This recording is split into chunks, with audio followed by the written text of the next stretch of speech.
अच्छा बेटा, यहाँ बैठ। मैंने अभी अभी श्री कृष्ण को खिचड़ी का भोग लगाया है। ले खिचड़ी खा बेटा। पसंद आई खिचड़ी तुझे? और दूं? बस माँ, पूरा पेट भर गया, आनंद आ गया तुम्हारे हाथ की खिचड़ी खाकर।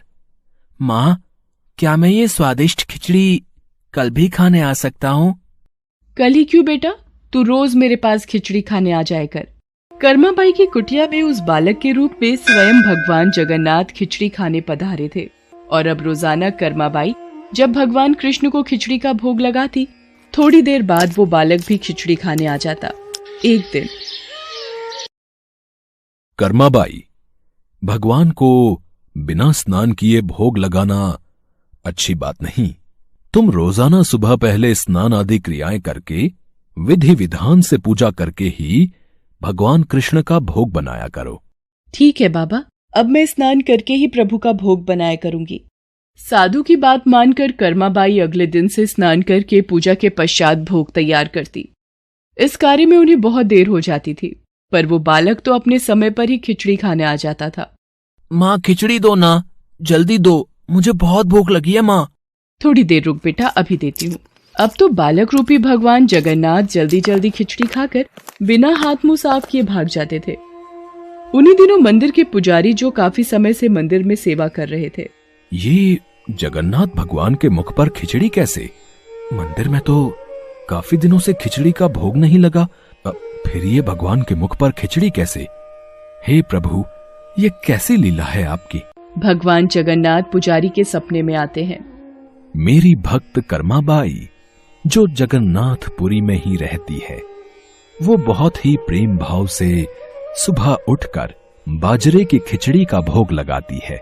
मैं रोजाना सुबह जल्दी उठकर कर्माबाई की खिचड़ी खाने जाता हूँ।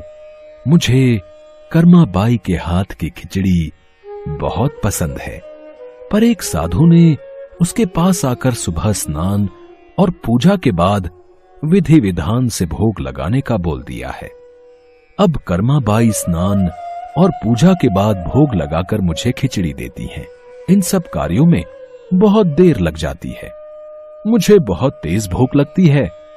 भक्तगण मेरा इंतजार कर रहे होते हैं, इसलिए जल्दी जल्दी खिचड़ी खाकर मैं बिना मुंह हाथ धोए वापस लौट आता हूँ। भगवान जगन्नाथ की अद्भुत बातों को स्वप्न में सुनकर पुरोहित जी हर जगह उस साधु की खोज करवाते हैं और उसे बुलाकर सारी बात बताते हैं। साधु घबरा जाता है और कर्माबाई के पास जाता है। कर्माबाई, तुम श्री कृष्ण भगवान की परम प्रिय भक्त हो। तुम्हारे लिए किसी नियम नीति की कोई आवश्यकता नहीं। तुम अपने अनूठे प्रेम से जिस प्रकार सुबह जल्दी उठकर भोजन बनाती थीं, वैसे ही बनाकर भगवान का भोग लगाया करो। ठीक है साधु बाबा, अब मैं पहले की तरह ही सुबह जल्दी भोग बनाया करूंगी। अब कर्माबाई फिर से पहले की तरह भगवान कृष्ण को भोग लगाकर उस बालक को बड़े प्रेम पूर्वक खिचड़ी खाने को देती थी। ये क्रम कई वर्षों तक चला और एक दिन कर्माबाई परलोक सिधार गई। हे प्रभु, हमसे कोई भूल हो गई क्या? आज आपके नैनों से अश्रुधारा कैसी प्रभु? हे भगवान जगन्नाथ, क्या अपराध हुआ हमसे जो अब दुखी हुए प्रभु? उसी रात भगवान जगन्नाथ राजा और पुजारी के स्वप्न में आते हैं और बताते हैं कि उनकी भक्त कर्माबाई इस लोक से विदा होकर भगवान में विलीन हो गई हैं। अब उन्हें सुबह सवेरे बाजरे की खिचड़ी कौन खिलाएगा, यही उन्हें दुख है। अगले दिन पुजारी जी, जो स्वप्न आपने देखा वही स्वप्न मुझे दिखाई दिया। भगवान जगन्नाथ की प्रिय भक्त कर्माबाई अब इस लोक से विदा हो गई है। मैं चाहता हूँ आज से हर सुबह भगवान जगन्नाथ को कर्माबाई के नाम से बनाई बाजरे की खिचड़ी का भोग लगा करेगा, जिससे भगवान को कर्माबाई की कमी न महसूस हो। जी महाराज, अब से ऐसा ही होगा। उस दिन के बाद से कहते हैं कि भगवान जगन्नाथ को हर सुबह बाजरे की खिचड़ी का भोग लगाया जाता है।